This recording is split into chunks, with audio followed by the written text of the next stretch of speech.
Every extraordinary life begins with a single decision. The decision to think differently, not to think bigger, not to think faster, just differently. Because the moment you shift the way your mind works, everything you touch starts to shift with it. The world may tell you that greatness is reserved for a select few, but the truth is simpler. Greatness belongs to the person who learns how to build a powerful, disciplined, elevated mind. And that person can be you. This audiobook is your blueprint for that transformation. Not a quick fix, not a burst of motivation that fades tomorrow, but a practical, timeless guide to building a superhuman mind that becomes impossible to ignore. A mind so sharp, so focused, so well-trained, that your actions naturally rise to a level where doubt no longer fits. People don't question the extraordinary, they simply witness it. In this audiobook, we will rebuild your mental foundation, sharpen your focus, strengthen your emotional power, and cultivate the discipline and clarity required to become a person of undeniable strength. You will learn how to feed your mind the right knowledge, control your self-talk, rise from challenges stronger, and step into the identity of the person you were always capable of becoming. This is not about becoming better than others. This is about becoming better than the older version of yourself, consistently, deliberately, relentlessly. You're here because you know there's more inside you. There always has been. Let's begin. Chapter 1. Rebuild your inner foundation. Before you try to improve your habits, your discipline, your focus, or your confidence, you need to understand one truth.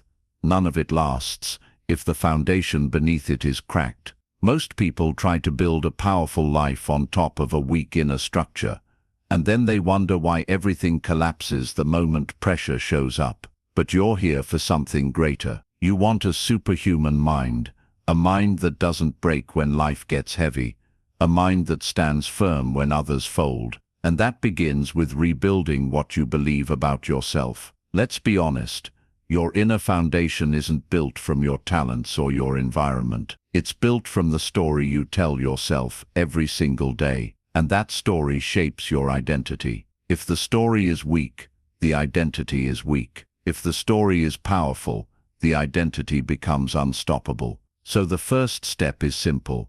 You have to challenge the old story. The one that says, "This is who I've always been," or "This is just the way I am." No, that's the story you inherited, not the story you chose, and you're allowed to rewrite it. In fact, you must rewrite it if you want to rise to your true level. Think of your mind like the foundation of a house. If the base is unstable, it doesn't matter how beautiful the structure looks. It will eventually tilt, crack, and fall. The same happens with your life. You might force discipline for a few days. You might push yourself for a few weeks. But when stress hits, you fall back into old patterns. Why? Because the foundation hasn't changed. You're trying to act like a new person, while still identifying as the old one. That gap creates mental resistance. It creates inconsistency. It creates failure. And you don't need to live like that anymore. Rebuilding your inner foundation means choosing who you want to become first, then aligning your thoughts and actions with that identity, not the other way around. Most people wait to feel ready, or confident, or capable before they move forward. But you're not most people anymore. You decide, then you become, you act, then you evolve, you lead yourself, and confidence catches up later. That's how powerful minds are built. And yes, rebuilding your inner foundation will feel uncomfortable at first. You'll question yourself. You'll face the voice that says, "You're not enough." But here's the secret. That voice isn't your enemy. It's a sign you're pushing into new territory. It's your old identity trying to keep you in the same familiar place. When you hear that voice, don't panic.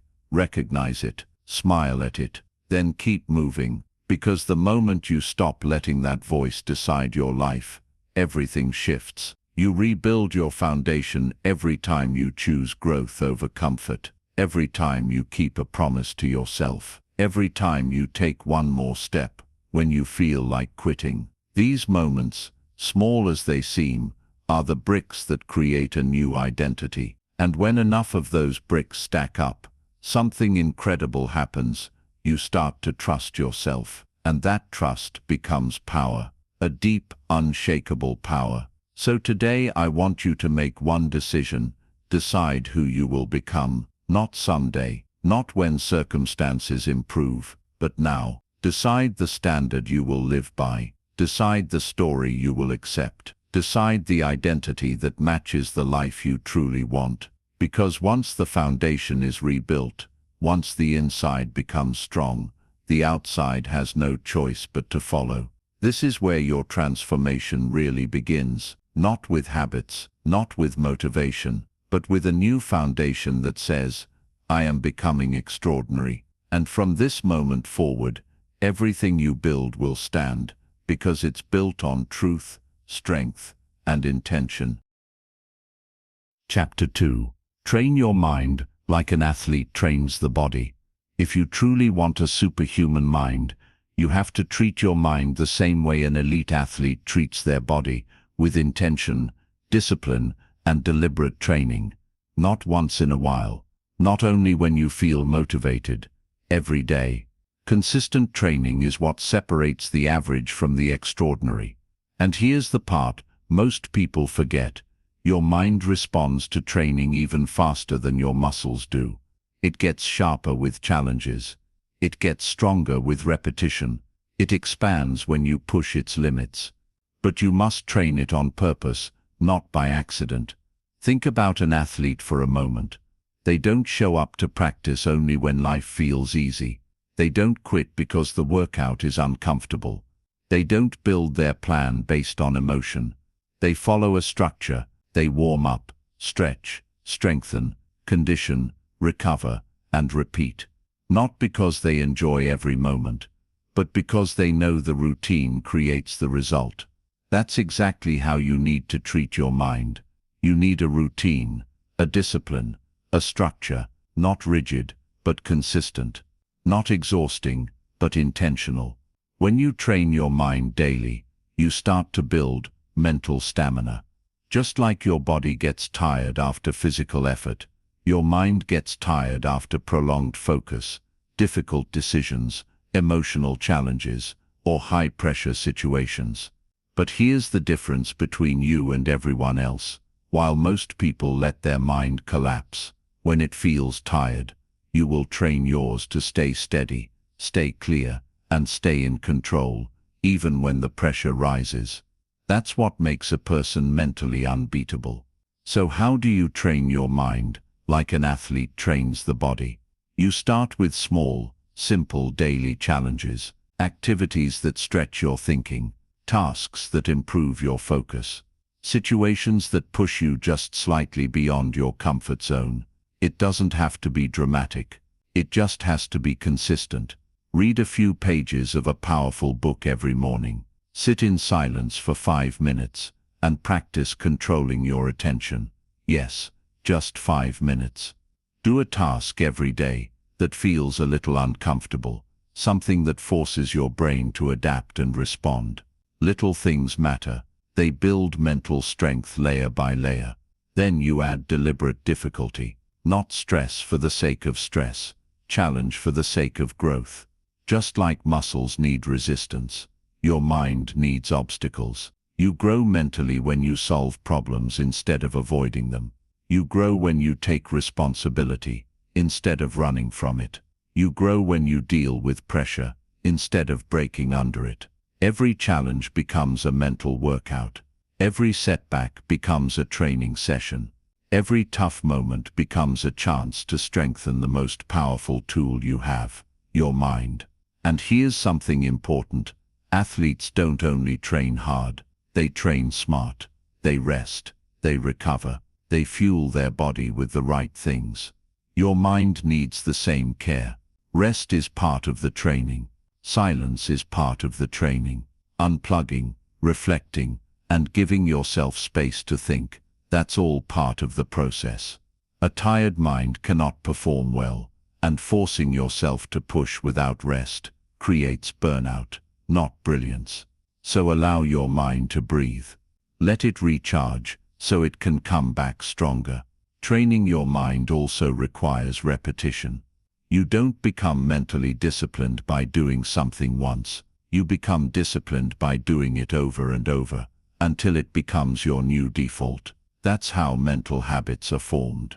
And when the right habits become automatic, your life begins to change naturally, effortlessly. And let's talk about something many people ignore. Confidence comes from training, not from luck, not from talent, not from positive thinking alone. Confidence is built the same way. Physical strength is built through repetition, through effort, through showing yourself what you can handle. Every time you finish something difficult, your mind whispers, "See, you can do more than you think." And that whisper grows louder every day, until it becomes the voice that leads your life. So train your mind deliberately, train it consistently, train it like you're preparing for the most important performance of your life, because you are.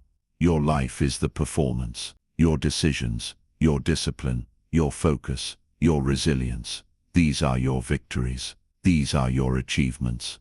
When you start treating your mind like an athlete treats their body, something shifts. You don't fear challenges anymore. You look for them. You don't avoid discomfort. You use it. You don't wait for strength. You build it. Slowly, steadily, intentionally. This is how you rise above the ordinary. This is how you develop a mind so strong, so trained, so conditioned, that doubt has no place left to land. And when you train long enough, and consistently enough, what once felt impossible becomes your new baseline. That's when you know you're no longer trying to build a superhuman mind, you're living with one. Chapter 3. Eliminate mental noise and strengthen your focus. If there is one skill that separates a scattered mind from a superhuman mind, it's focus. The ability to lock in, to center yourself, to direct your attention with purpose instead of letting it be pulled in every direction. And here's the truth. You can't build a powerful life if your mind is constantly distracted. You can't build momentum if your thoughts are always jumping from one thing to another. Focus is the gateway to clarity, productivity, confidence, and even peace. But focus doesn't magically appear. You have to create it by eliminating the mental noise that slowly eats your attention, your energy, and your potential. Let's start with an honest question. How often do you feel mentally overloaded? Not physically tired, mentally tired. Your mind buzzing with too many thoughts, too many inputs, too many worries, too many unfinished tasks. That's mental noise. And mental noise is the number one enemy of focus. It drains you. It scatters you. It keeps you busy but unproductive. It makes you feel like you're working hard, but you're not moving forward. You're simply reacting, not directing. But you're here because you're ready to operate differently. You're ready to take control of your attention and build a mind that listens when you speak to it. So let's break it down. Eliminating mental noise begins with recognizing where your attention leaks. And the biggest leak for most people is constant stimulation, notifications, endless scrolling, constant switching between tasks, checking your phone every few minutes. These are training your mind to be unfocused. You're conditioning your brain to crave distractions. You're teaching it that it doesn't have to stay with one thought for long. And over time, this weakens your ability to concentrate. You might feel connected, but you're not connected to your goals. You're connected to noise. To strengthen your focus, you need to reverse this conditioning. You need to teach your mind to stay, to hold, to dive deeper instead of jumping away. And that begins with intentional silence.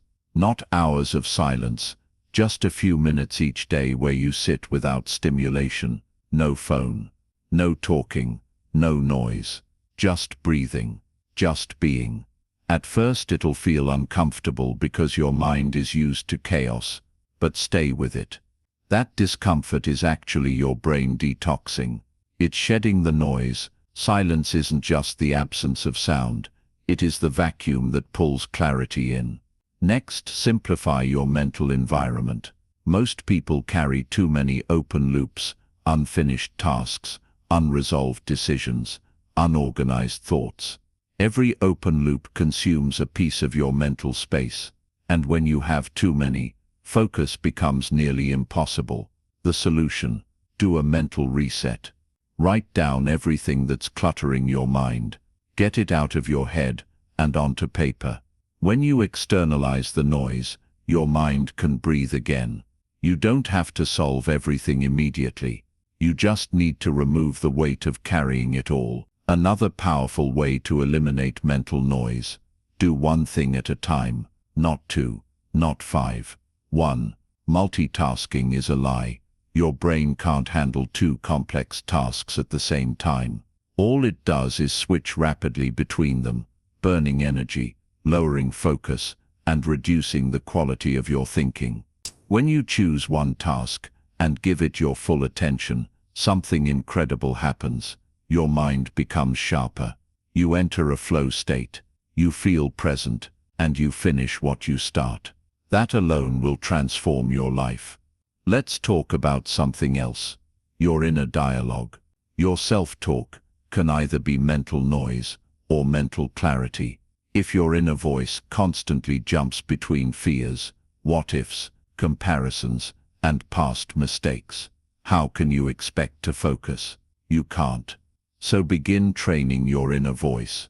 When your thoughts start spiraling, pause, breathe. Replace the noise with a simple directive: focus on what matters now. Repeat that again and again. Over time, your mind listens. Your mind obeys. And here's the deeper truth: focus is not only about attention, it's about energy. Where your attention goes, your energy flows. And where your energy flows, your life grows. If your attention is scattered, your energy is scattered. If your attention is disciplined, your energy becomes a force. That's why focused people move faster, achieve more, and stay calmer. Their mind is aligned. Their energy is directed. Nothing is wasted. You also need boundaries. Real boundaries. The kind that protect your mental space. Turn off unnecessary notifications. Limit your exposure to negativity. Reduce the time you spend with people who drain your energy. Guard your mind the same way you would guard something precious, because your mind is precious. It is the engine that powers everything you do. Protect it fiercely. Now let me give you a simple truth that many people overlook: focus grows with practice. The more you train it, the stronger it becomes. What feels difficult today becomes natural tomorrow. What feels impossible next week becomes your new normal. You are reshaping the way your brain works. You are mastering your attention. You are lowering the noise and raising the clarity. And the moment clarity rises, everything becomes easier. Your decisions, your goals, your emotions, your entire life. A superhuman mind isn't louder, it's quieter. It isn't filled with chaos, it's organized. It isn't distracted, it's intentional. You don't need a million thoughts, you need the right thoughts. You don't need more noise, you need more focus. And the more you eliminate the noise, the more your potential comes into view. The more you train your focus, the more powerful your mind becomes. Eventually you'll look back and realize something important. You didn't just eliminate mental noise, you reclaimed your mind. You took back control. And now, you get to decide where your attention goes, where your energy flows, and how your future grows. Chapter 4. Upgrade your thoughts before you upgrade your life. Every transformation begins in the mind, long before it shows up in your actions, your habits, or your results. And that's the part most people misunderstand. They try to fix their life by working harder, pushing more, grinding longer, yet they never examine the thoughts that created their current life in the first place. You can't upgrade your life if you're operating with outdated thinking. You can't reach a higher level if your thoughts are still stuck in old patterns. Your thoughts are the command center. They direct how you feel, how you act, and ultimately what you allow or reject. So if you want real change, deep, lasting change, it begins with upgrading the way you think. Your thoughts create the lens through which you see the world. If the lens is cloudy, everything looks distorted. Opportunities seem risky. Goals look impossible. Failure appears permanent. But when you clean the lens, when you upgrade your thoughts, everything becomes clearer. You start seeing possibilities where you once saw obstacles. You start recognizing strengths where you once saw limitations. You start believing in progress where you once believed in struggle. That shift is not magic. It's not luck. It's the natural outcome of changing the root, not just the branches. Think about it like updating the operating system of your mind. If a computer tries to run modern software on an outdated system, it freezes, crashes, or slows down. It can't keep up. The same happens to you. You're trying to reach new heights with old thinking, and that creates mental friction. It creates self-sabotage. It creates a gap between what you want and what you believe you deserve. And that gap stops progress every time. Upgrading your thoughts closes that gap. It rewrites the script. It aligns your inner world with the life you're trying to build on the outside. So how do you upgrade your thoughts? You start by becoming aware of them. Awareness is the first step to transformation. Most people walk through life on mental autopilot. Thoughts appear, and they just accept them. But you're not most people. You're building a superhuman mind. That means paying attention to the thoughts that run through your head every day. Thoughts like I can't do this, or this always happens to me, or I'm not ready, or what if I fail? These thoughts seem harmless, but they shape your reality. They set your limits, they define your identity, and they need to be challenged. The moment you catch an old limiting thought, pause, question it. Ask yourself, is this thought helping me grow or holding me back? If it's holding you back, don't let it stay. Replace it, not with empty positivity, but with truthful, powerful thinking. Thoughts like, I can learn this, or I've handled difficult things before, or I'm capable of growth, or I can figure it out, step by step. These thoughts don't deny reality. They elevate your relationship with reality. They allow you to move forward instead of staying stuck. Another part of upgrading your mind is upgrading your interpretations. When something difficult happens, your interpretation determines your outcome. Most people say, why me? Or this is bad, or this shouldn't be happening.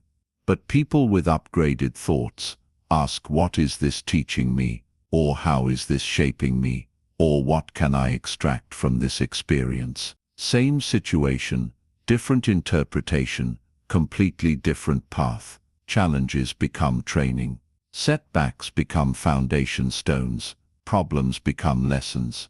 That's how a superhuman mind thinks. Not because life is easier for them, but because their thinking is stronger. You also upgrade your thoughts by upgrading your input. Your mind is a mirror. It reflects whatever you feed it. If you consume negativity, drama, and low-value information, you will think in those patterns. If you surround yourself with small thinkers, you will think small. If you constantly absorb fear-based messages, your mind will operate from fear. To upgrade your life, you must upgrade what enters your mind. Read books that stretch you. Listen to voices that challenge you. Spend time with ideas that lift you. Make mental nutrition a priority. Because what you feed your mind becomes how you think. There's another truth you need to hear. Your thoughts must match the future you want, not the past you've lived. You can't keep thinking like the old you if you expect to become the next version of yourself. The old thoughts may feel familiar, but familiar does not mean helpful. Familiar does not mean right. Familiar simply means repeated, and repetition is what created your old identity. Now it's time to repeat better thoughts, stronger thoughts. Thoughts that serve your future, not your history. As you upgrade your thinking, you'll notice something interesting. Your behavior starts to shift naturally. You procrastinate less because your thoughts are no longer filled with fear or doubt. You take more action because your thoughts tell you that you're capable. You stay calmer under pressure because your thoughts remind you that you're growing. You show up differently. You speak differently. You carry yourself differently. The outer transformation becomes the reflection of the inner transformation. Building a superhuman mind is not about having perfect thoughts. It's about having intentional thoughts.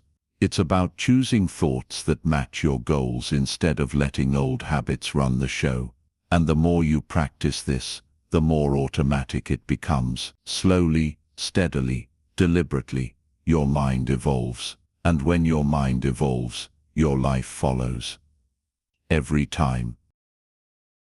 Chapter 5. Build emotional power, not emotional weakness. If there is one area where people lose the most strength, it's not in their intelligence or their discipline, it's in their emotions. Most people don't realize how much of their potential leaks away because their emotions are in control instead of being under control. They react too quickly, they get overwhelmed too easily, they take things too personally, they hold on to frustration longer than they should, and day by day, those emotional habits weaken the mind. But you're here to build a superhuman mind, and that requires emotional power, real emotional power, not pretending to be strong, not pushing feelings down, but learning how to master your emotional world so it becomes an asset, not an enemy. Let's start with something simple. Emotional power begins with awareness. You can't control what you don't recognize. Most people feel something and react instantly. Anger turns into arguments, fear turns into hesitation, insecurity turns into self-sabotage. But emotionally powerful people do something different. They pause, they observe, they create a small space between the feeling and the response. That space is everything. That space is where your power lives. When you give yourself even a moment to notice what you're feeling, you gain the ability to choose your response instead of defaulting to your old patterns. And choosing your response is the key, because emotional weakness is reactive, but emotional power is intentional. Emotional weakness lets the world decide how you feel. Emotional power lets you decide how you feel. That doesn't mean you shut off emotions. It doesn't mean you become cold or numb. It means you feel things without being controlled by them. It means you experience emotions, but still stay grounded. It means you can face disappointment, pressure, and even pain without losing your clarity. Now, emotional power also requires understanding your triggers. Everyone has them: words, situations, memories, insecurities that instantly pull you into emotional chaos. But a trigger isn't a problem. A trigger is information. A trigger shows you where your emotional work needs to be done. Instead of avoiding triggers or pretending they don't exist, study them. Ask yourself, why does this affect me so much? What belief is connected to this feeling? What story am I telling myself? When you bring awareness to your triggers, they lose their grip. They stop being automatic. They stop being stronger than you. You learn to respond with clarity instead of reacting with emotion. Another important part of building emotional power is emotional responsibility. This means taking ownership of your emotional state instead of blaming others for how you feel. Weak minds say, "You made me angry."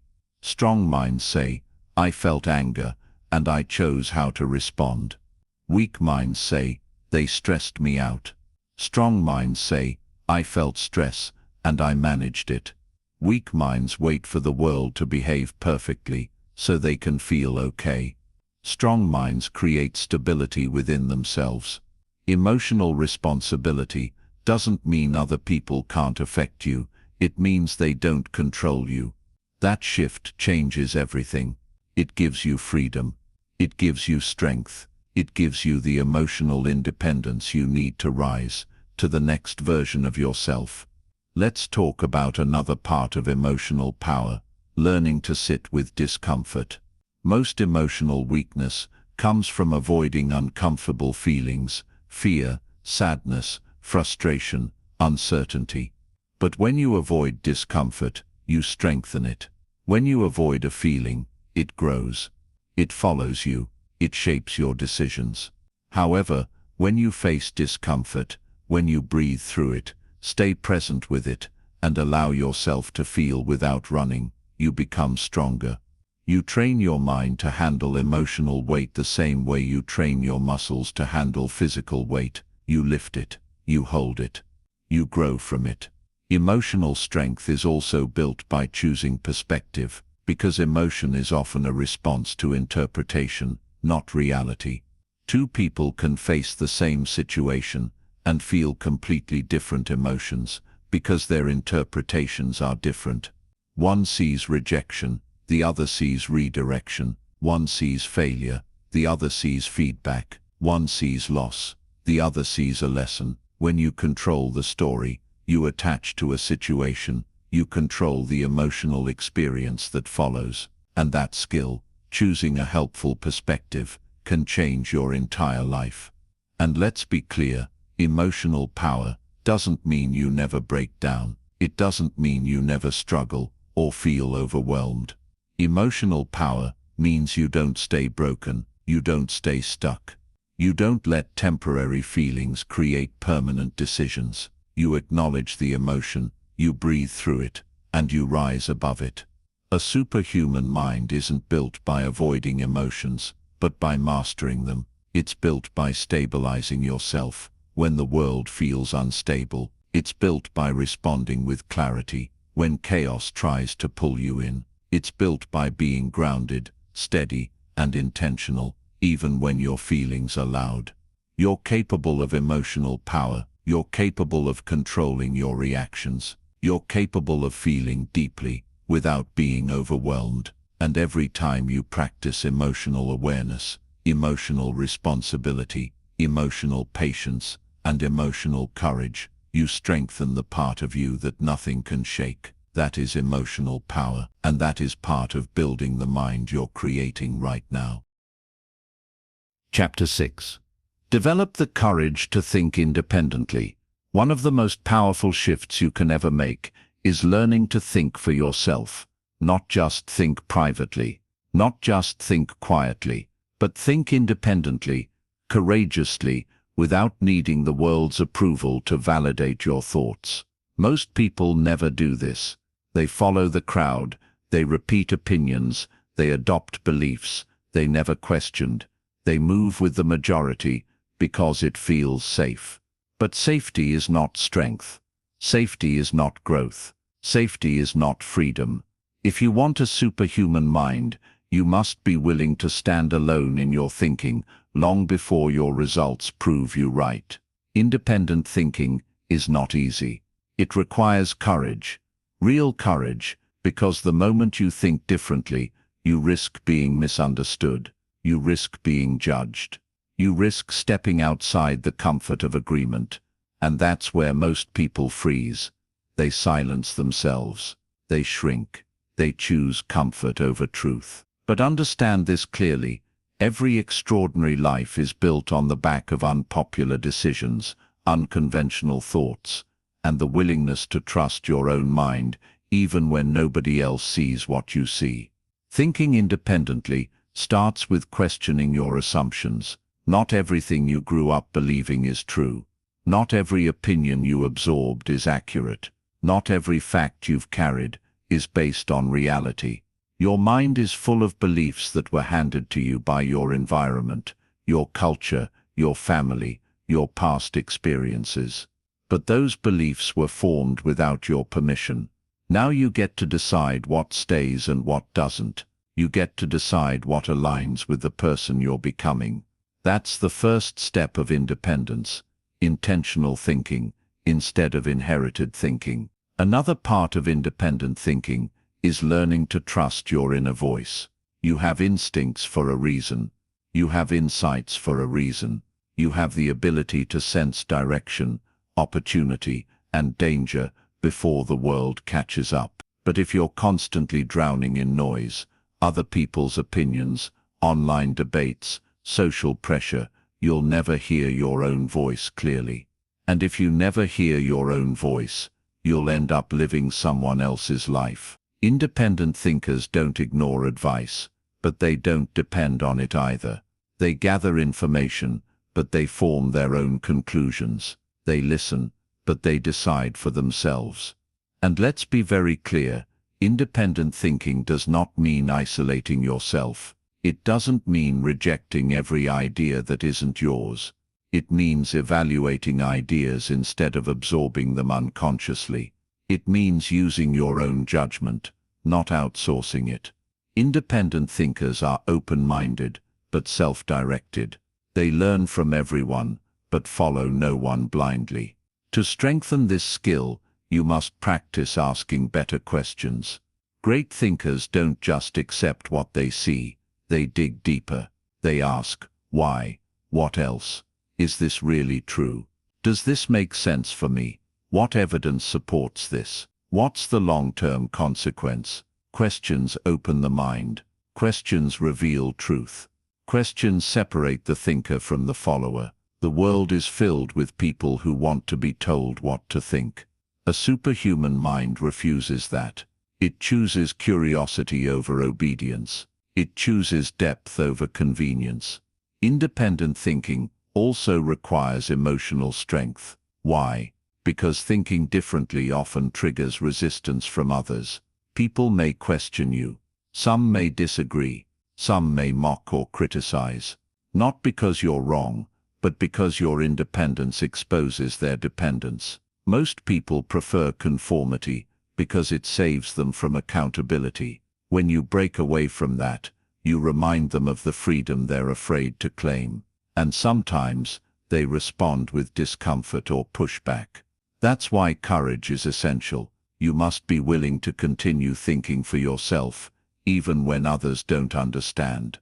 Here's another truth. Independent thinking leads to better decisions, always. When you make a decision based on someone else's opinions, you have to live with the consequences while they move on with their life. But when a decision comes from your own clarity, your own judgment, right or wrong, you grow from it, you learn, you evolve. And over time, your ability to make strong decisions becomes one of your greatest strengths.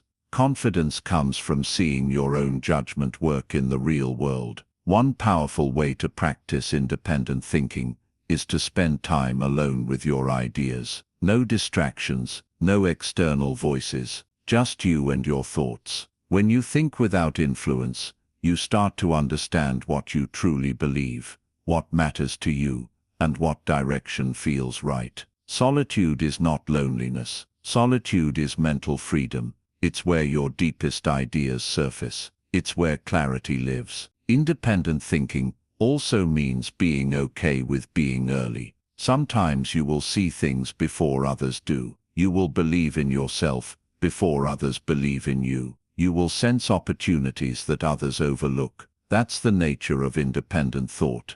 It's ahead of the crowd.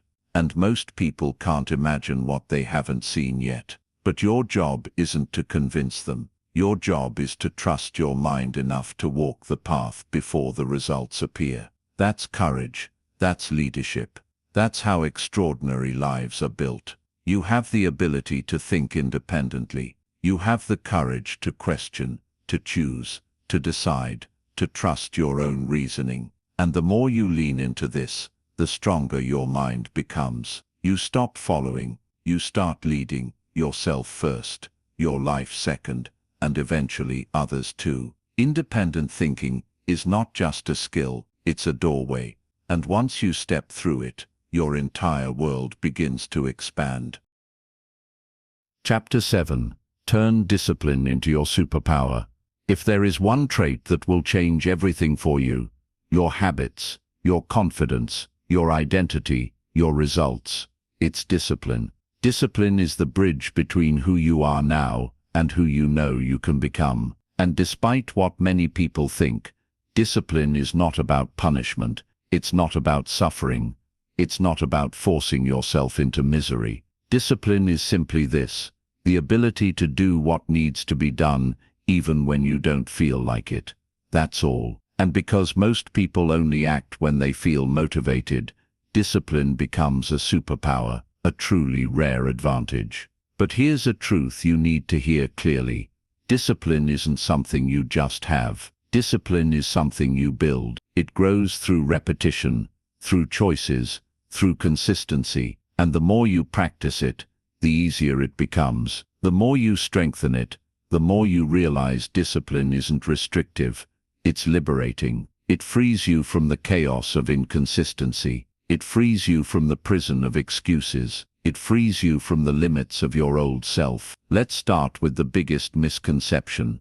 People think disciplined people have stronger willpower. No, they have stronger systems. They design their environment, their habits, and their routines to support the person they want to be. They make the right choice, the easy choice. They don't rely on feeling ready. They rely on structure. That's the secret. Structure creates momentum. Momentum builds discipline. And discipline creates results. Think about this. Discipline is nothing more than a series of small promises you make to yourself every day. Wake up at the time you said you would. Do the task you said you'd do. Follow the plan you said you cared about. These are small promises, but each one builds identity. Each one builds trust. Every time you keep a promise to yourself, your mind becomes stronger. Every time you break one, you weaken that inner trust. And a superhuman mind is built on unshakable self-trust. Discipline is how you create that trust. Another important part of discipline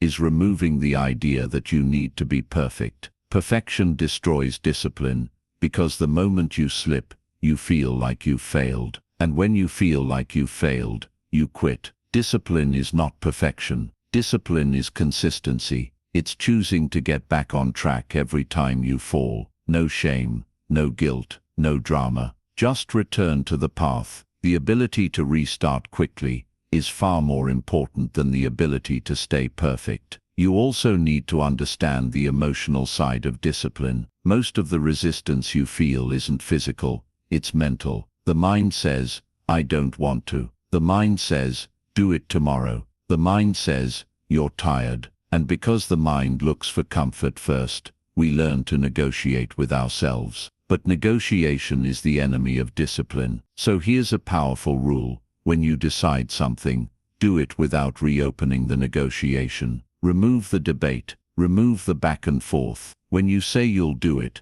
it's final. That alone will transform your consistency. Another way to make discipline easier is to lower the entry point. People fail because they start too big. They try to do everything at once, go from 0 to 100 overnight. That's not how discipline works. Discipline grows from small, manageable actions repeated daily. Want to read more? Start with 5 minutes. Want to exercise? Start with 10 minutes. Want to write? Start with 1 paragraph. Small steps remove resistance, and once the habit is formed, you naturally expand it. Think small to grow big. Now let's talk about something people rarely acknowledge. Discipline gives you identity power. When you act with discipline, you start seeing yourself differently. You start believing, I'm the kind of person who follows through. That identity shift is far more valuable than any external reward. Because once you see yourself as a disciplined person, your decisions automatically begin to align with that identity. You don't need to force yourself anymore. You simply act like the person you believe you are. And here's the beautiful part. Discipline creates freedom. When you're disciplined, you don't live in chaos. You don't live behind schedule. You don't live constantly overwhelmed. You gain control over your time, your energy, your commitments. And with control comes confidence. With confidence comes momentum. With momentum comes transformation. But understand this, discipline grows slowly, quietly, almost invisibly. You won't feel powerful after one disciplined action, but you will feel powerful after a week, and unstoppable after a month, and unrecognizable after a year. Discipline compounds. Every small action multiplies into something greater. You have the ability to develop relentless discipline. It doesn't matter where you're starting. It doesn't matter what your past habits were. What matters is the choice you make today. The choice to take ownership of your mind and your actions. Every day ask yourself, what promise will I keep today? Then keep it. One promise at a time, one action at a time. You'll build discipline into your identity. And when discipline becomes who you are, doubt disappears. Excuses disappear. Limits disappear. Because discipline, true discipline, is the foundation of a superhuman mind. Chapter 8. Feed your mind with high-value knowledge only. Your mind is always consuming something. Ideas, conversations, opinions, entertainment, information. Your mind is being fed every single day. And just like your body becomes what you eat, your mind becomes what you consume. If you feed it junk, it gets weaker, slower, more confused. If you feed it high-value knowledge, knowledge that elevates your thinking, sharpens your awareness, expands your perspective, your mind becomes powerful. Not overnight, but consistently, quietly, unmistakably powerful. And this chapter is about taking control of that process.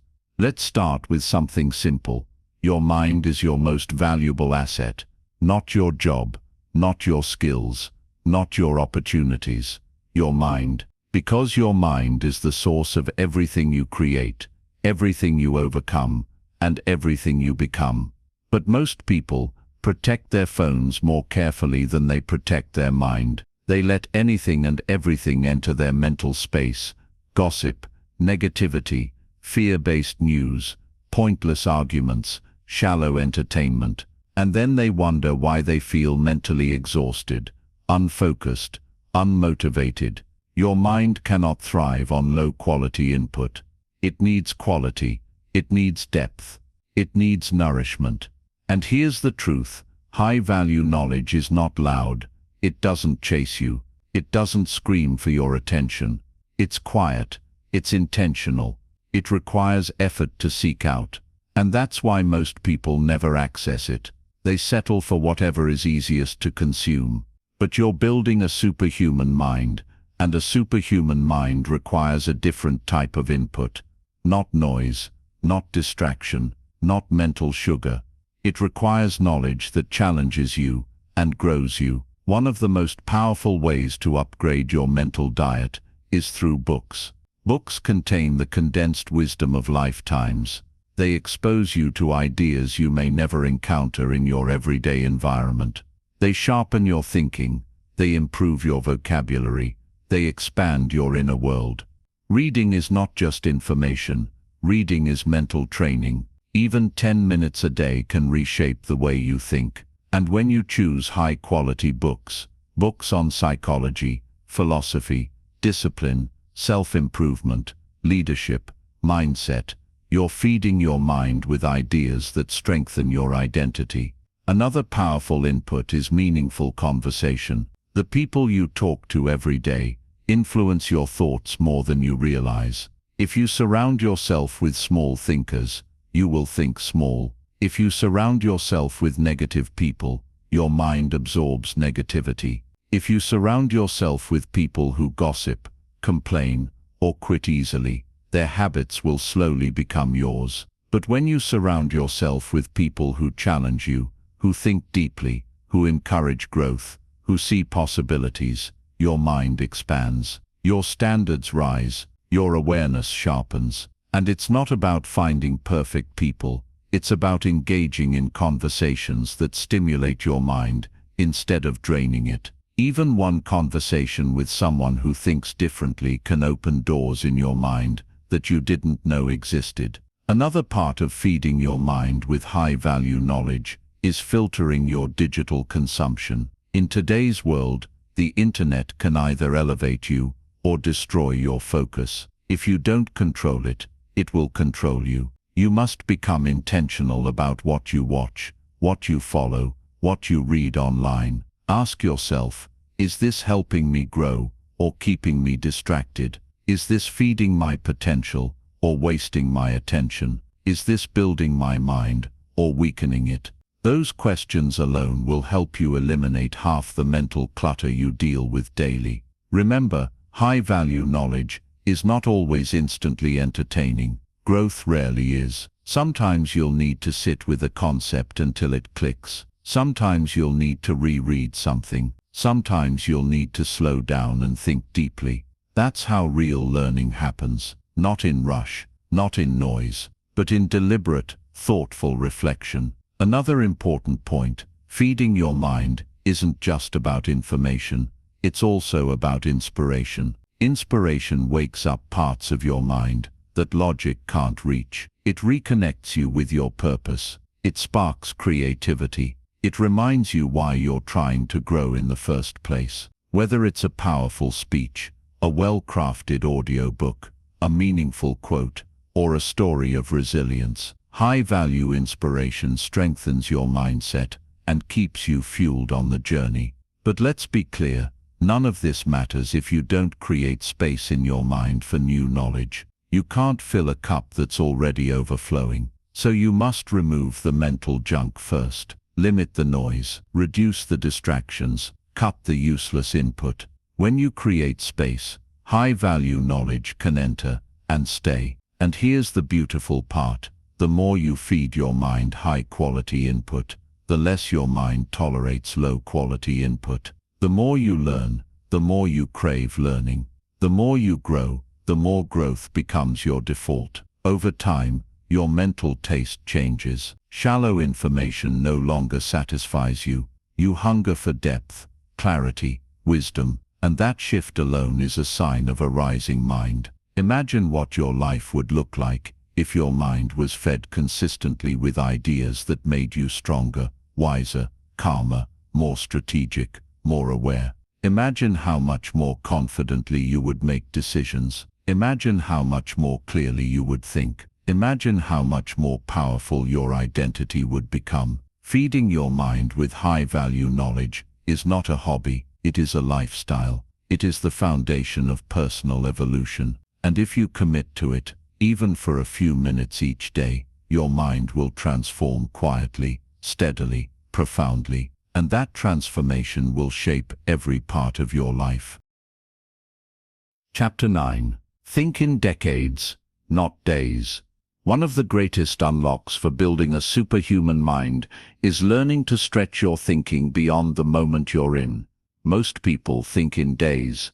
Some think in weeks. A few think in months. Very few think in years. But the rarest, the strongest, the most powerful minds, they think in decades. They don't obsess over immediate results.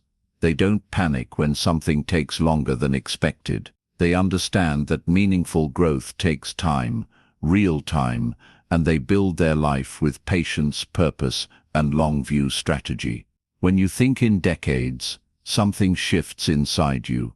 Your stress decreases. Your urgency becomes healthy instead of frantic. Your decisions become smarter, calmer, wiser. You stop chasing everything and start choosing with intention.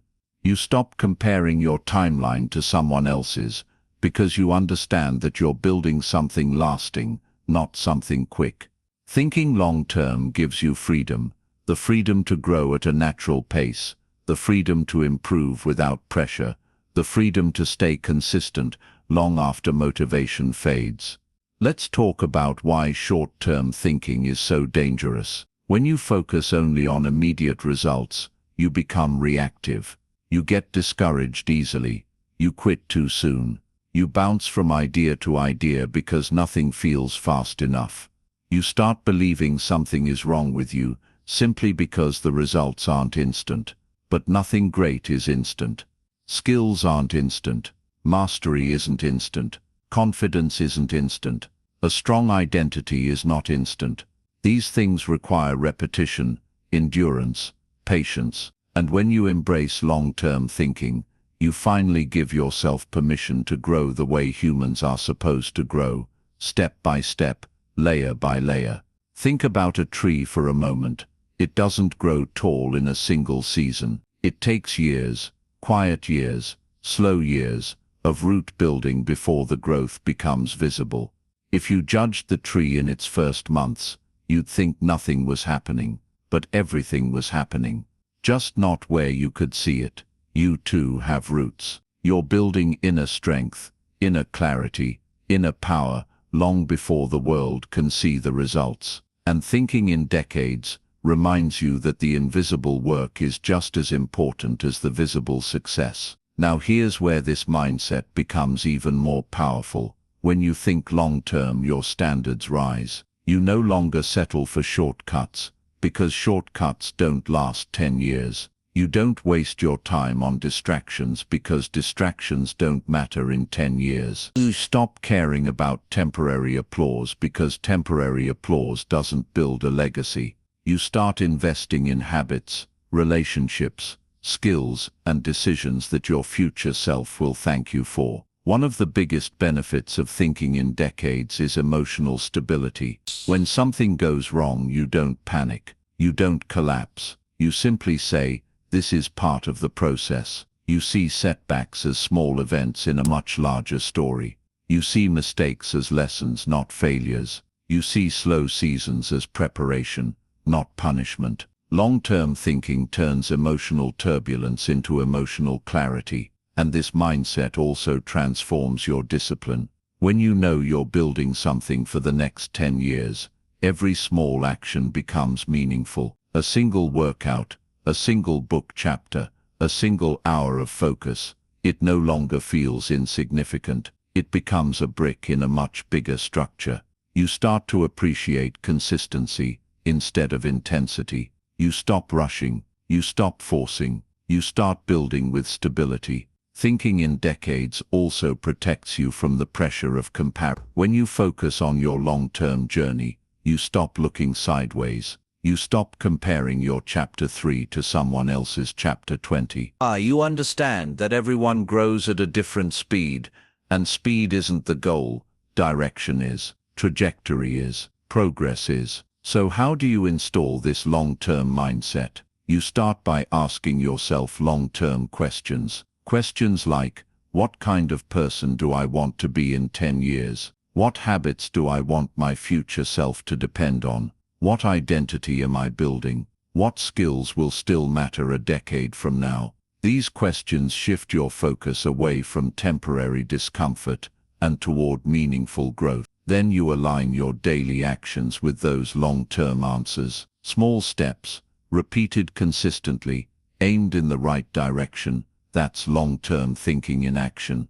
And the beauty is this: when you think long-term, your daily life becomes simpler. You know what matters. You know what doesn't. Your decisions become easier because they're based on a bigger vision, not momentary emotions. You may not see the full impact of this chapter today, but 10 years from now, yes, 10 years, you will look back and see that thinking long-term was one of the greatest gifts you gave yourself. Because while most people sprint and burn out, you will walk steadily and arrive. While most people chase quick wins, you will build lasting strength. While most people give up too soon, you will persist long enough to win. A superhuman mind isn't just powerful, it's patient. It thinks beyond the moment. It holds the bigger picture. It chooses growth over speed. And once you master this, your entire life transforms not suddenly but profoundly. Chapter 10. Master the art of self-control and delayed gratification. If you want to build a mind that's truly powerful, you must learn the art of waiting for what's worth it. You must learn the art of self-control, because at the core of every strong mind is this one ability, the ability to choose long-term growth over short-term comfort, long-term reward over short-term pleasure, long-term success over temporary distraction. Most people fail not because they're incapable, but because they can't delay gratification. They want the reward now. They want the feeling now. They want the comfort now. And that now mentality keeps them stuck forever. Self-control is not about denying yourself joy. It's about giving yourself better joy. Joy that lasts. Joy that builds you. Joy that moves you forward, instead of holding you back. Imagine two versions of yourself. The version who responds to every impulse, and the version who chooses deliberately. Which one do you trust more? Which one builds the life you want? Which one can handle pressure, opportunity, and responsibility? It's always the deliberate version, the one who pauses, the one who thinks, the one who chooses with intention. Delayed gratification is a form of mental strength that separates the extraordinary from the average. Think about it. Every meaningful goal requires waiting. Building a career takes time. Building a strong body takes time. Building a business takes time. Building confidence takes time. Building mastery takes time. But the world constantly tempts you with shortcuts, distractions, and instant comfort. And every time you choose the shortcut, you weaken your mind. Every time you choose the right long-term action, even when it's boring, even when it's uncomfortable, you strengthen your mind. Let's break this down in a way that's simple and real. Self-control begins with awareness. You must start noticing your impulses. The impulse to check your phone, the impulse to procrastinate, the impulse to escape your emotions, the impulse to choose comfort, the impulse to avoid the hard thing. Most people act on these impulses without thinking. But the moment you pause, even for 3 seconds, you create space. And in that space, you reclaim your power. Those few seconds are the difference between reactive living and intentional living. Next comes the skill of choosing wisely. When you feel the urge to act on impulse, ask yourself, will this matter in an hour? Will this matter tomorrow? Will this matter a year from now? Those simple questions break the emotional spell of instant gratification. They pull you out of the moment and place you back into your long-term identity. When you start making decisions based on who you want to become, not how you feel right now, you enter a different level of mental strength. And let's talk about something important. Self-control is not built by avoiding temptation forever. It's built by facing temptation and choosing the stronger path. Every time you say not now, instead of why not, your discipline rises. Every time you say later, instead of right now, your confidence rises. Every time you prove to yourself that you can wait, your future becomes stronger. One of the reasons delayed gratification is so powerful is that it gives you emotional independence. You no longer depend on your mood to take action. You no longer depend on external comfort to feel okay. You no longer depend on quick rewards to stay motivated.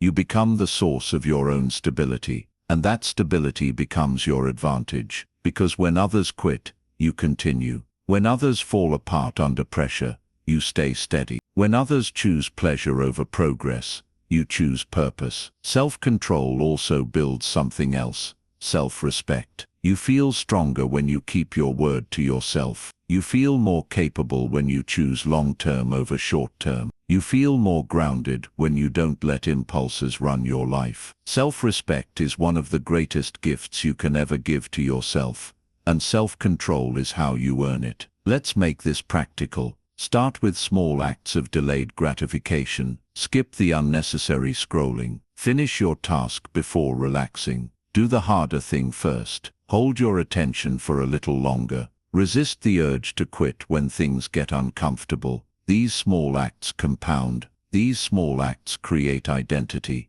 These small acts build mental muscle. And here's the truth you must understand.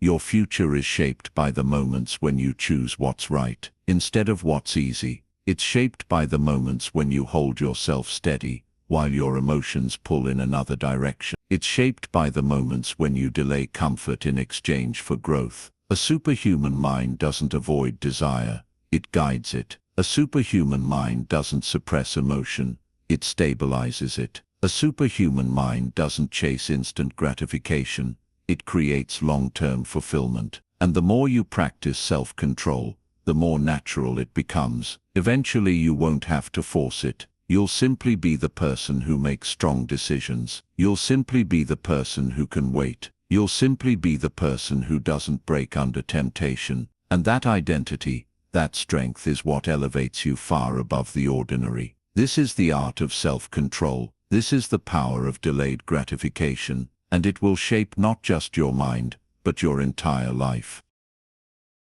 Chapter 11. Build unshakable confidence through competence. Confidence is one of the most misunderstood qualities in the world.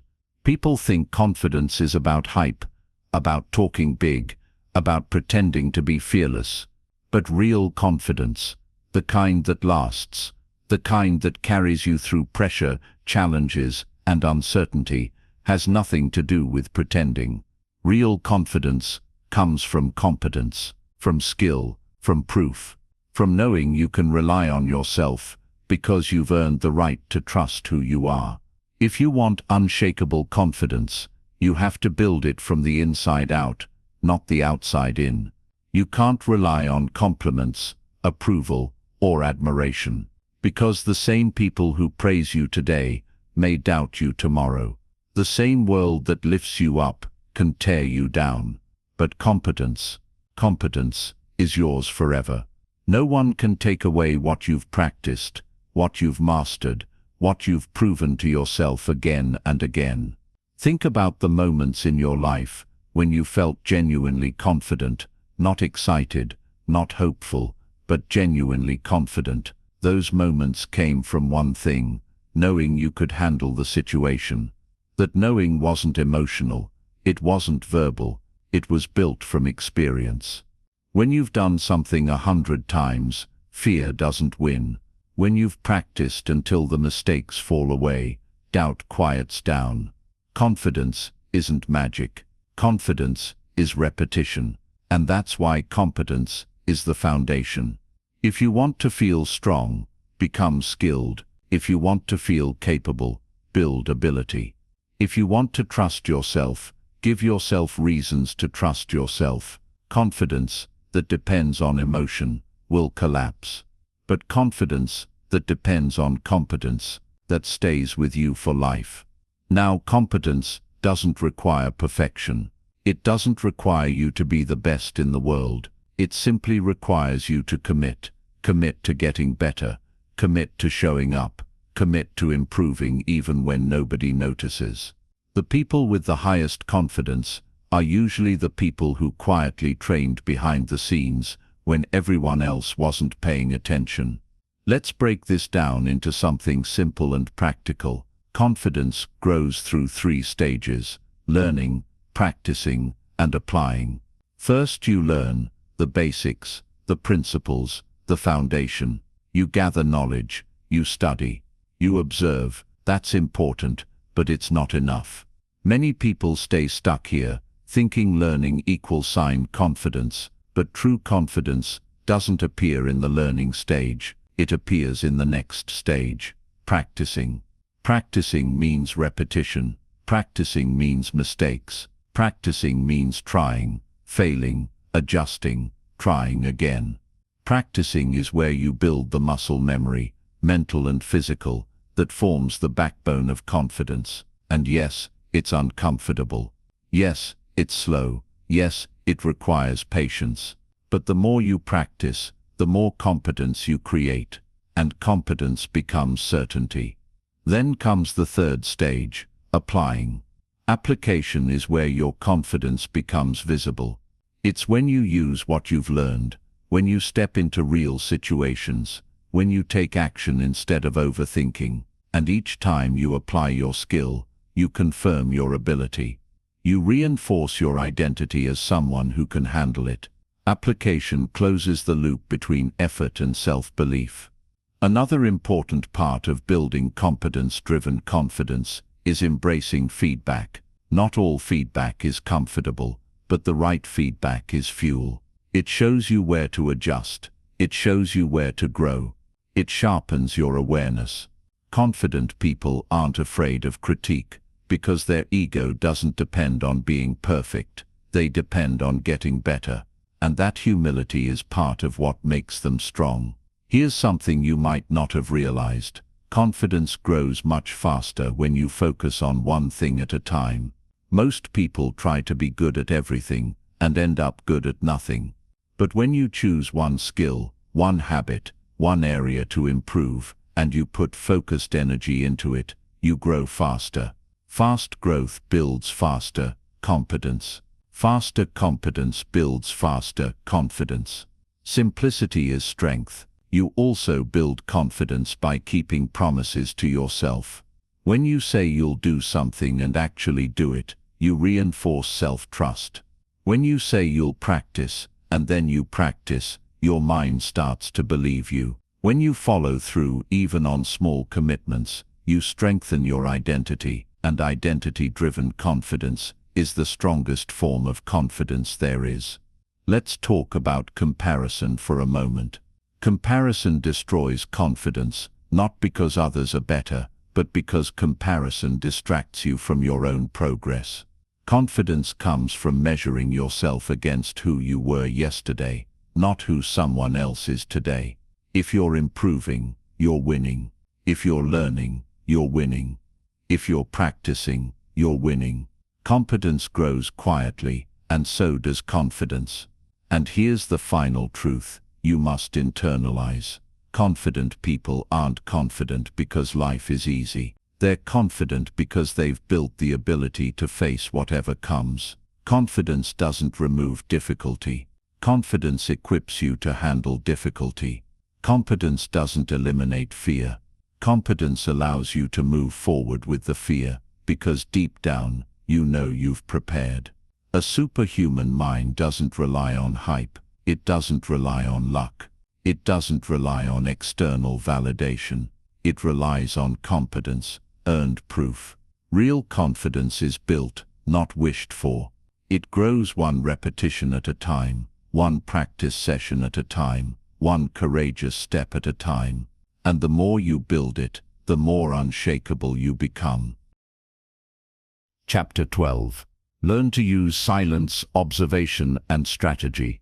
There comes a point in your personal growth where noise stops helping you, talking stops helping you, reacting stops helping you, and suddenly you realize something powerful.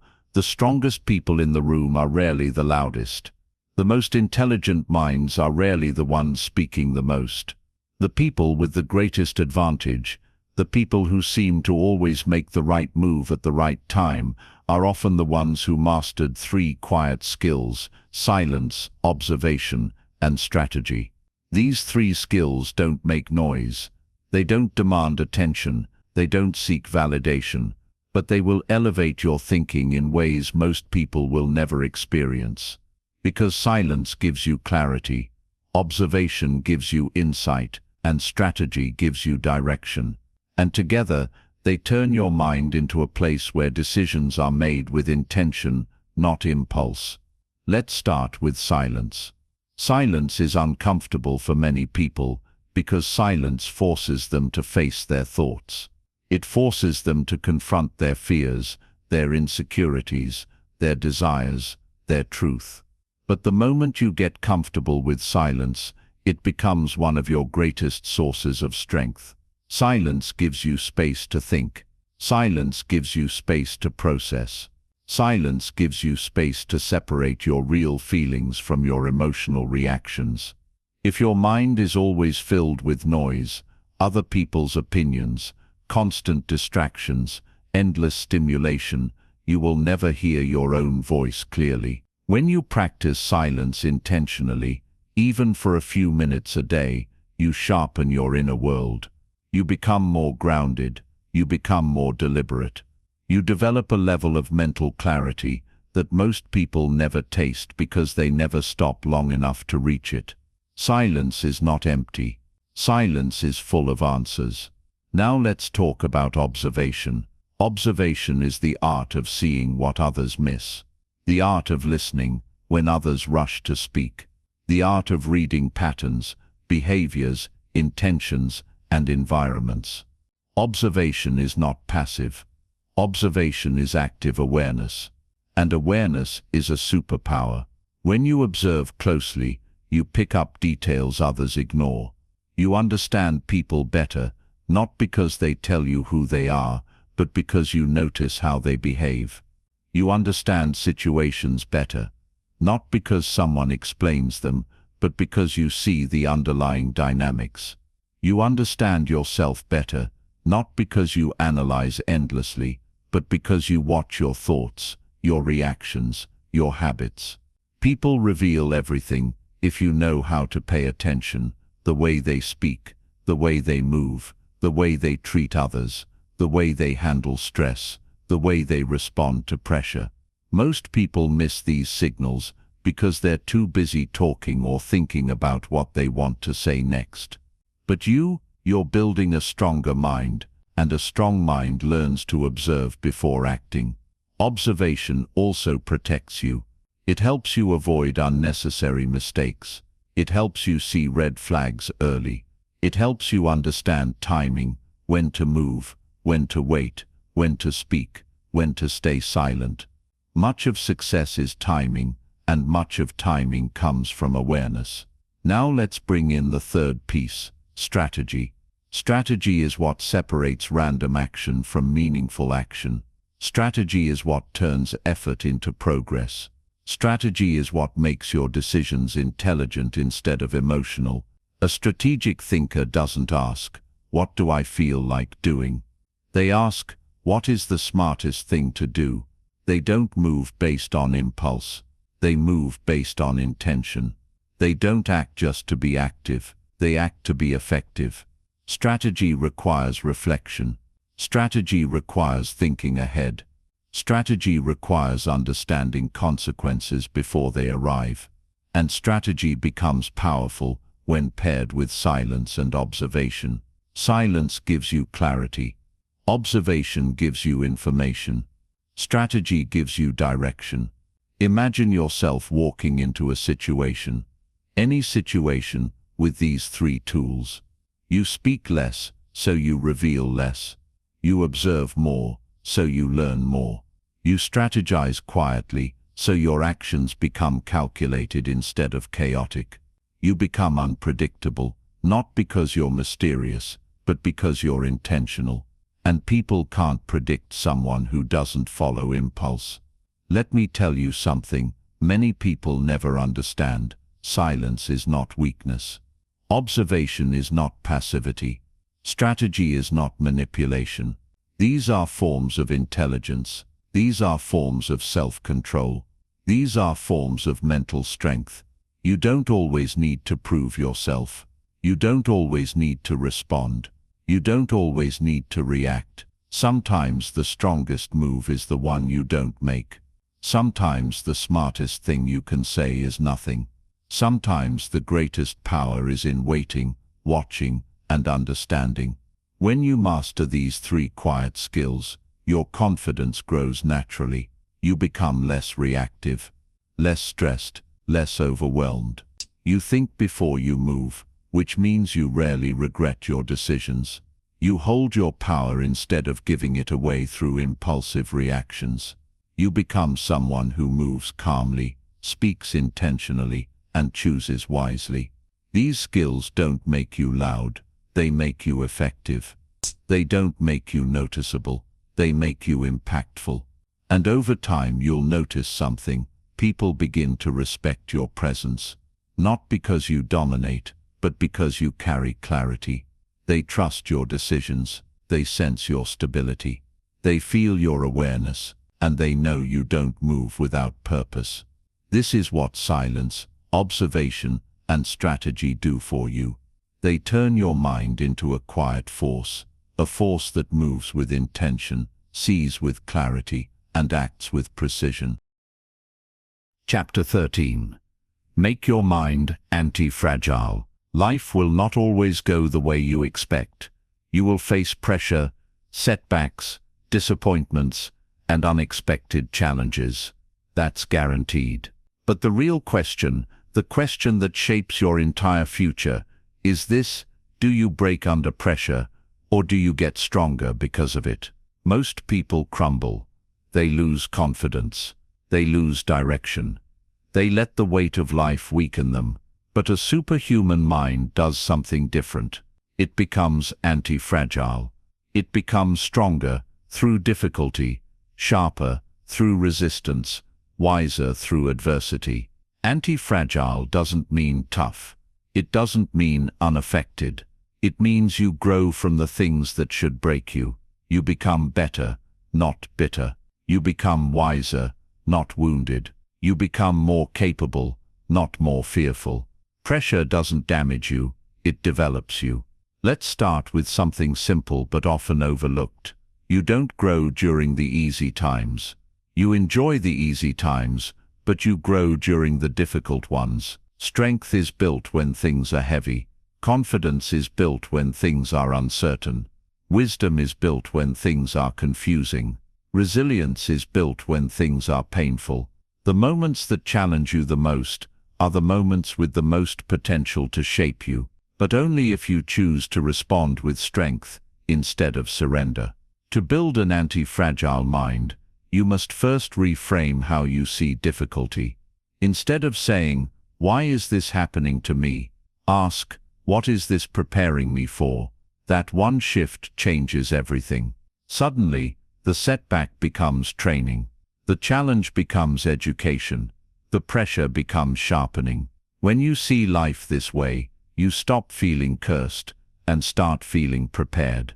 You stop feeling unlucky and start feeling capable. You stop feeling overwhelmed and start feeling equipped.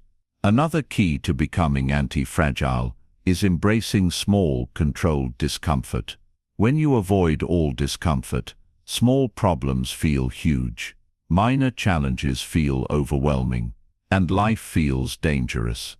But when you intentionally expose yourself to manageable difficulty, whether it's waking up earlier, training your discipline, doing something that scares you, or stepping outside your comfort zone, you build mental muscle. You train your mind to handle tension without collapsing. And just like physical training, the more resistance you face, the stronger you become. Think of pressure as a weight. You don't lift the heaviest weight first. You start small. You build slowly. Each repetition strengthens you. Over time, the weight that once felt impossible becomes your warm-up. Life works the same way.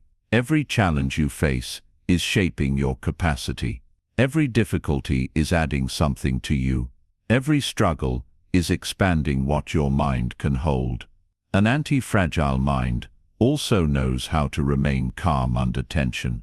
Not because you ignore your emotions, but because you understand them. When something stressful happens, most people react instantly. They panic, they overthink, they assume the worst. But an anti-fragile mind pauses. It breathes. It observes. It gives itself a moment to regain clarity. That moment, those few seconds of composure, can change the entire outcome. You don't need to eliminate stress. You need to learn how to stay steady inside it. Another part of anti-fragility is adaptability. Life won't always follow your plans. People won't always behave predictably. Opportunities won't always look the way you imagined. But an anti-fragile mind doesn't break when plans change. It adjusts. It adapts. It stays flexible. Rigidity breaks. Flexibility survives. If you learn to adapt quickly, to shift, to re-strategize, to change direction, you'll always stay ahead. You'll move through life with a sense of inner agility that most people never develop. Let's talk about setbacks. When something goes wrong, most people see it as an ending. But an anti-fragile mind sees it as data, information, feedback. You learn what doesn't work. You learn where you need to grow. You learn what needs to change. Failure stops being a dead end and becomes a detour, one that ultimately leads you to a stronger version of yourself. Every time you rise after falling, you reinforce anti-fragility. You're teaching your mind, we bend, we do not break. And here's something important. Anti-fragile people don't avoid reality. They face it. They acknowledge the truth, even when it's uncomfortable. They look at the situation clearly. They accept what they cannot control and focus their energy on what they can. That clarity gives them strength. That clarity gives them direction. That clarity keeps their mind steady in moments when most people collapse. Finally, understand this. Becoming anti-fragile is a choice, a daily choice, a choice to grow instead of shrink, a choice to learn instead of complain, a choice to rise instead of remain stuck. Every challenge that enters your life is offering you two paths: break or build. You get to choose which one you take. A superhuman mind isn't created in comfort. It's created in adversity, shaped in pressure, refined in difficulty. And the more you embrace that truth, the more unstoppable you become. Chapter 14. Reprogram your self-talk with power and precision. The words you speak to yourself shape your life more than any words spoken by anyone else. You live with your mind every second of every day, and if that mind is filled with negative, doubtful, or destructive self-talk, it doesn't matter how talented you are, you will hold yourself back. But if you learn to reprogram your inner voice, if you learn to speak to yourself with power and precision, everything changes. Confidence rises, clarity rises, action becomes easier, and your identity begins to shift into someone stronger. Most people think self-talk is just background noise, something that just happens. But self-talk is programming. It's shaping your beliefs. It's shaping your self-image. It's shaping your ability to take action. Every phrase you repeat becomes a script your mind follows. So if your script says, "I'm not good enough," you live below your potential. If your script says, "I always fail," you'll hesitate. If your script says, "I'm not that kind of person," you'll never push yourself into new identity. But the good news, you can rewrite the script. You can change the inner voice that guides you. You can reprogram your mind with intention, instead of letting old habits run the show. Let's start with awareness. Pay attention to how you talk to yourself, especially when you're stressed, uncertain, or afraid. Do you encourage yourself or tear yourself down? Do you give yourself direction or feed your doubts? Most people are harsh toward themselves in moments when they need support the most. They talk to themselves in ways they would never talk to a friend. But understand this: the mind listens, the mind absorbs, the mind repeats what it hears, and it will believe your voice more than anyone else's. The next step is removing the outdated scripts. These are the automatic thoughts you've repeated for years. Thoughts like, "I can't do this," "That's just who I am," or "I'm not ready." These phrases feel familiar,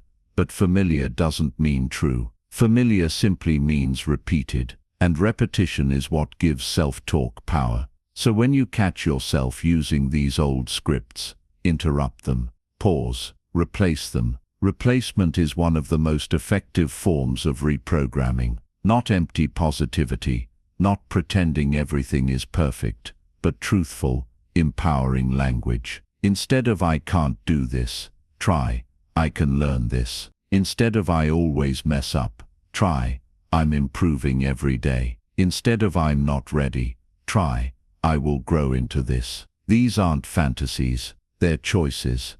They're directions for your mind. They guide your identity in the direction of strength. Another powerful part of reprogramming self-talk is speaking to yourself like a leader. Leaders talk with clarity. Leaders talk with purpose. Leaders talk with intention. Leaders don't say, "Maybe I'll try." They say, "Here's what we're doing."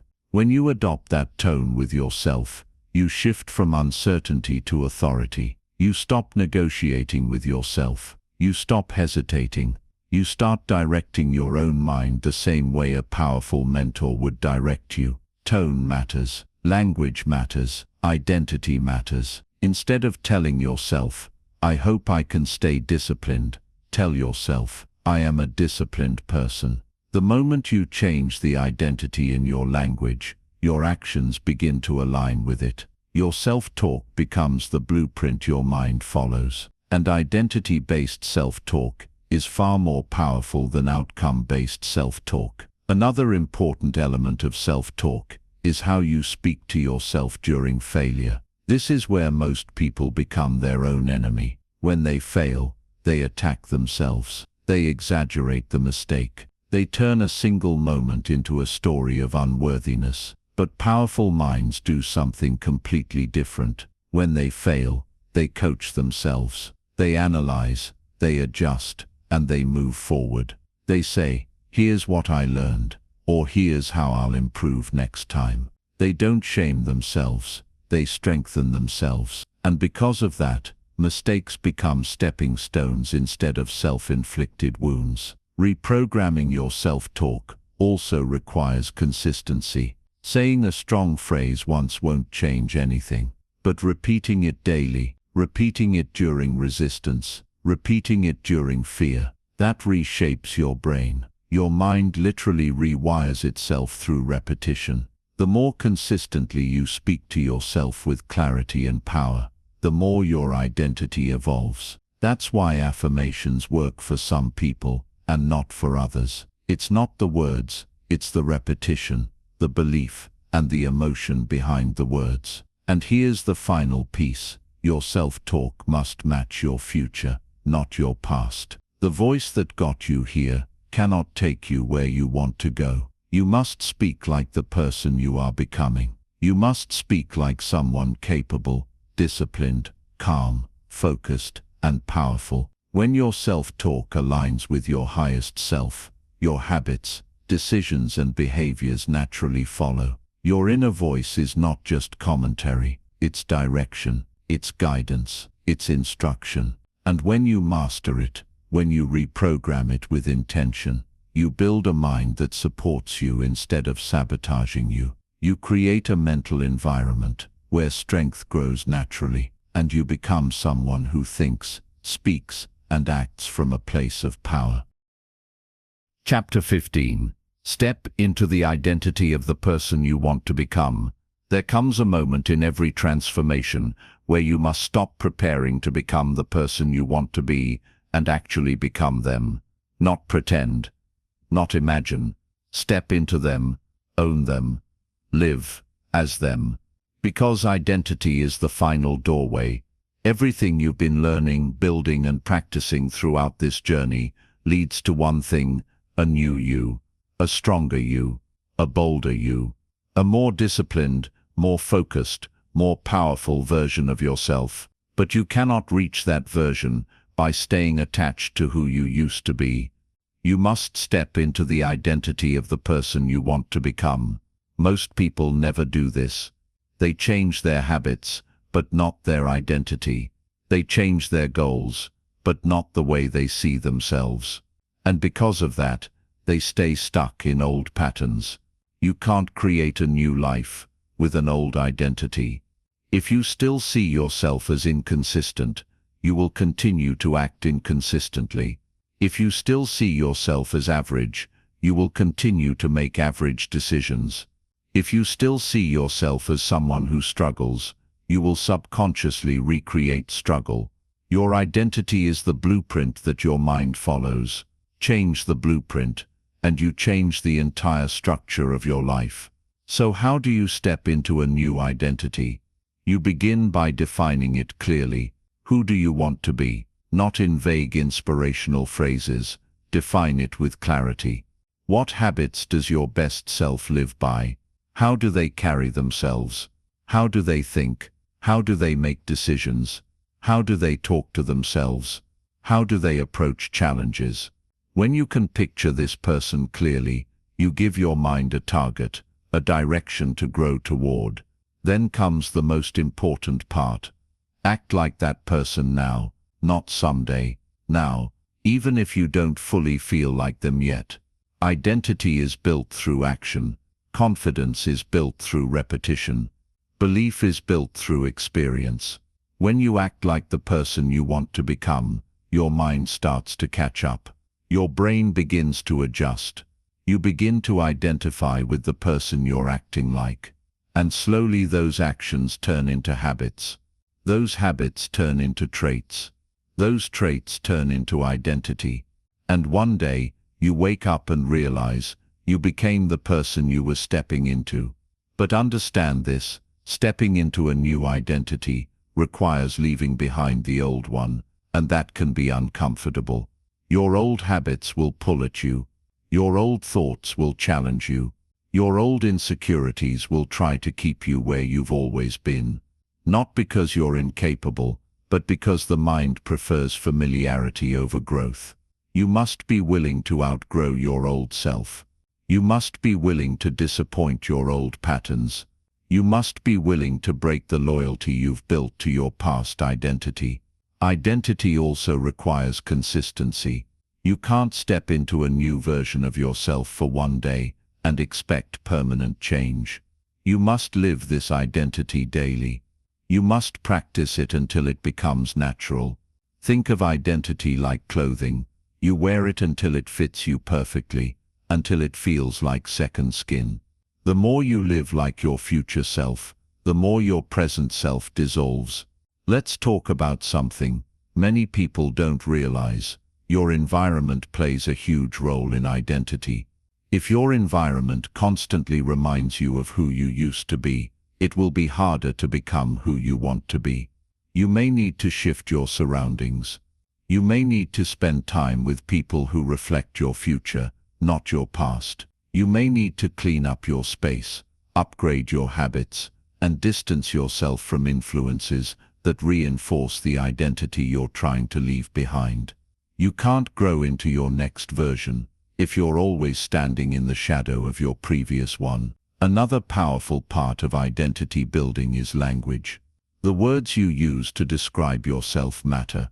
If you constantly say, "I'm lazy," "I'm not disciplined," "I'm always stressed," "I'm not good at this," then your mind will believe you. But when you start speaking from your new identity, "I'm disciplined," "I'm improving," "I handle challenges well," "I'm becoming stronger every day," you write the internal script your mind follows. Speak like the person you're becoming, not the person you're leaving behind. And here's something important. Your new identity doesn't need validation. You don't need others to agree with it. You don't need applause. You don't need permission. Most people won't understand your transformation until much later, and that's okay. Identity is an internal shift before it ever becomes a visible one. Don't wait to be believed. Believe yourself first. Stepping into your new identity is an act of courage. It's an act of ownership. It's a declaration that your future matters more than your familiarity. And once you take this step, once you begin living as the person you're destined to become, you'll notice something remarkable. Life starts aligning with you. Opportunities align, habits align, people align, your mind aligns. Because identity always flows outward. It shapes everything. This final chapter is not just an ending, it is a beginning. The beginning of your next version. The beginning of your highest potential. The beginning of the life you are now ready to create. Conclusion. You've reached the end of this audiobook, but not the end of your transformation. In fact, this is where the real work begins. The work of living every truth you've learned, every discipline you've strengthened, every mindset you've rebuilt. A superhuman mind isn't built in a moment. It's built daily, through choices, through awareness, through intention. And now, you're equipped with everything you need to rise into a stronger, wiser, more powerful version of yourself.